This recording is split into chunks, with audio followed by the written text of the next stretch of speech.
Welcome back to Video Game News. As always, this is Goku-san DBZ. And welcome back for the 11th of October. Hard to believe we're already that far in. Just 20 days out now from Halloween. So with that said, here's some stuff going on. First up, we have a few games critic scores that have been released on Metacritic. First up, Castlevania Advance Collection. PS4 version has a 86% on Metacritic and has an 8.1 user score.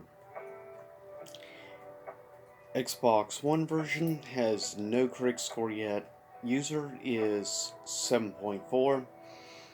PC version has no critic yet. Has a 7.4 also user score. Next, also, we have the Nintendo Switch version, which has an 83% critic and an 8.4 user. Also, we have Insurgency Sandstorm, which I know nothing about. PS4 version has an 80% critic, 6.7 user. PC critic is 78% and has an 8.1 user. Xbox One has no critic yet, has a 9.0 or 9 out of 10 user score. Alan Wake Remastered. PS5 version, 83% critic, no user. No info at all yet on PS4 version. PC, also no info. Xbox One, no info. Series X has an 85% critic, no user. Super Monkey Ball Banana Blitz or whatever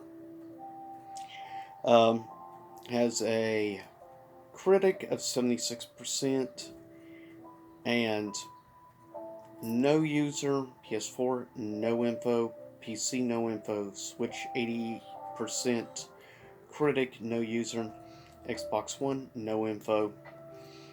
Series X has a 76% critic, no user.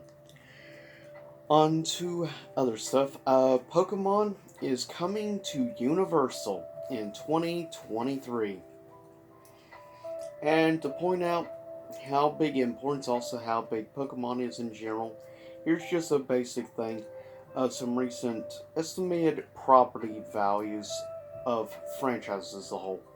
The top 25 franchises.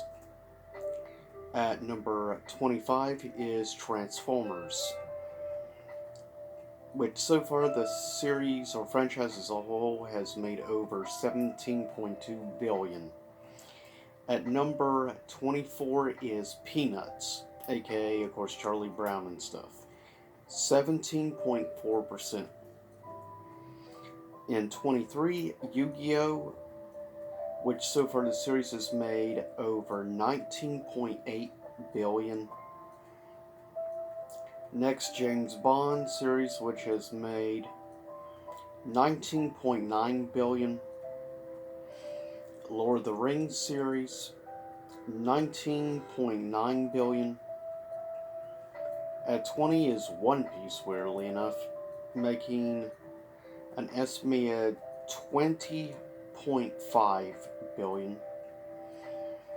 Also, Toy Story at 19, $20.7 billion. At 18, Cars, 21.7, just shy of 21.8. At 17, Fist of the North Star, 21.8. At 16, Barbie, 24 billion. At 15, the Dragon Ball universe, 24 billion, just a bit more at 15th. It's number 14, the Batman franchise, 26.4. At 13 is the Gundam series, 26.4, just shy of 26.5. At 12, Spider-Man, 27 billion. as a series. At 11 is the Marvel Cinematic Universe, or MCU, $29.1 billion.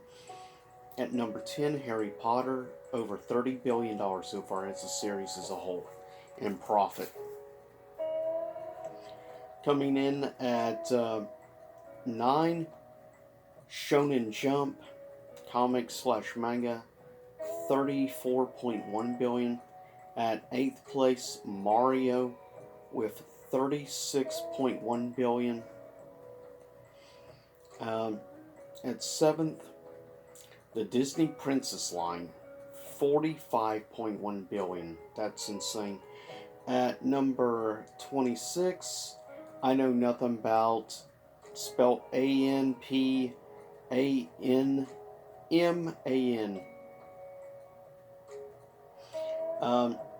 has made $60 billion as a franchise, which is mind-blowing. At 5, Star Wars, making $65.2 billion as a series. Mickey Mouse, $70.5 billion. At number 3, Winnie the Pooh at $75 billion. At number 2, Hello Kitty series at $80 billion. And number 1, most valuable franchise of all time is, of course, Pokemon. Pokemon, as of recently estimates, the Pokemon franchise has now made an estimated $92.1 billion, making unrivaled number 1, given it's made $12 billion more than number 2. But with that said, we got this past week a lot of stuff on Smash, of course, Ultimate. We got new Mii Fighter costumes, 2 different things from the Splatoon series, as well as, of course, Doomslayer skin, which is pretty cool looking. And I think humongous news, of course, obviously, the fact it finally happened. The final character or DLC character for Ultimate is none other than Sora for the Kingdom Hearts franchise as a whole, which I think is pretty awesome. And I admit, it got me to actually pick up some DLC. I was already very tempted just because of Sephiroth, and then, of course, the announcement of Kazuya, but now with Sora. That did it. Also, Twitch confirmed source code, payment numbers, user info, and more has leaked. Also, we have no longer can you add, unfortunately, wallet funds on your PS3 or Vita storefronts, unfortunately. So, basically, unless you already have money in those accounts for the PS3 and Vita stores, then you're out of luck. You will not be able to purchase any new, which says to me they're probably going to be shutting down the stores pretty soon using that tactic. So unless you've already bought stuff, that's the only way basically you're going to be able.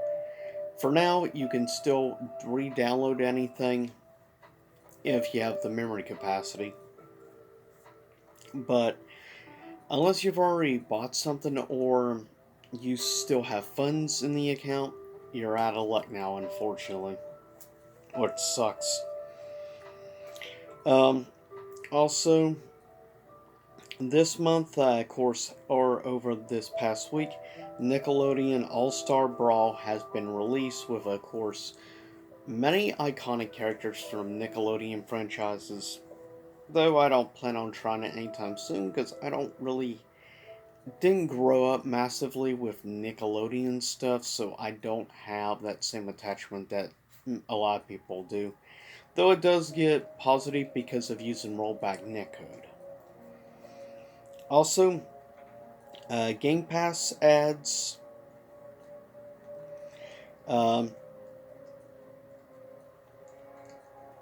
7 new games over this month.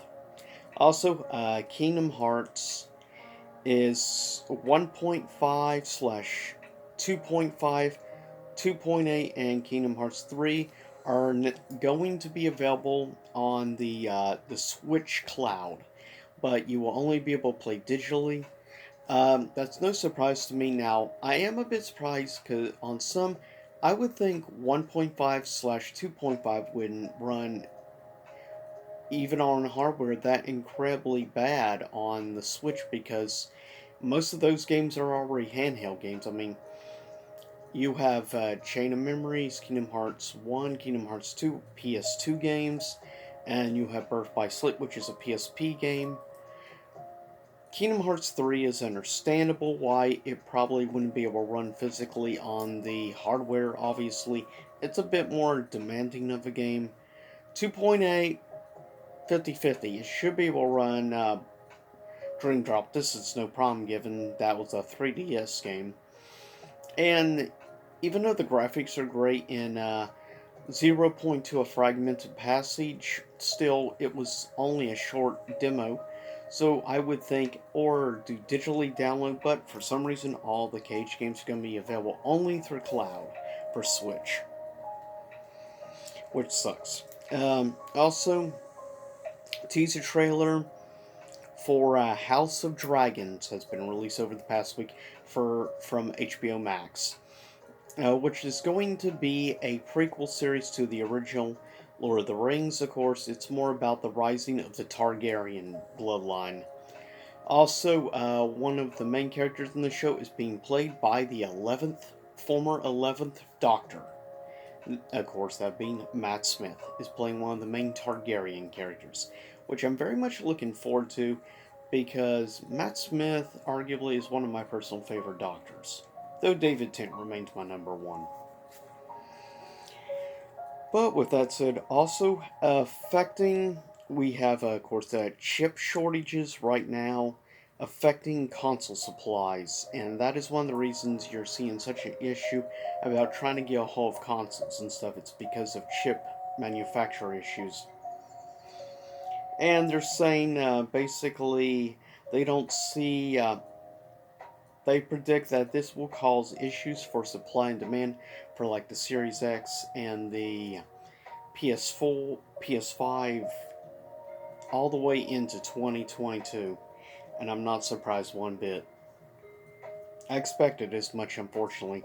Basically, right now, if you want a next gen experience, the only way you're going to get that is with the Series S, the all digital Xbox. Unfortunately, it's the only one you can actually find physically in stores. You can find them at Best Buy constantly in stock.